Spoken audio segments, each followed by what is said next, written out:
Just who is the mystery man known as Gambledor? Of course, we all love the Triton events because they attract some of the biggest and most exciting names in poker. Now, the recent event in Monte Carlo ended up heads up with Patrick Antonius and Vladimir Korzinin, dubiously named Gambledor, and he became an instant favorite for his totally wild and fun gambly play. I don't even know how to play poker. A $200,000 buy-in, and he doesn't even know how to play poker.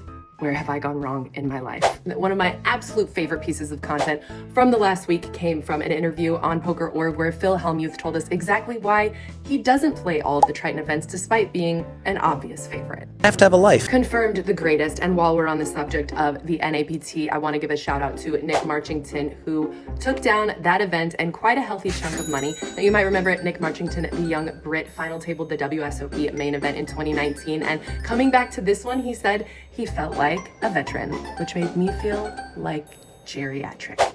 Now, this last week, Dat Poker Podcast said it might be taking a little pump of the brakes, and we were all wondering, well, where are we going to get this Daniel Negreanu content we're salivating for? And the answer is from a new podcast he's launching with his wifey, Amanda Leatherman. I like to call them by the wrong name to let them know I don't really care about them. Called Mania, where they're going to talk about a lot of things, but most notably, it's not a poker podcast. I'm going to say things that you might not like. Big shout out to my girls, Kristen Bicknell and Jeannie David, who are both officially inducted into the Women in Poker Hall of Fame.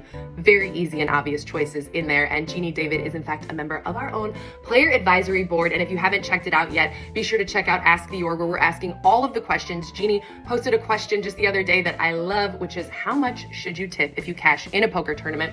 Be sure to check that out. I also wanted to give a quick shout out to my girl, Comeskey, who just got signed as a PokerStars pro, as did Jason Koon, and it just has me wondering. Small bullets, small problem.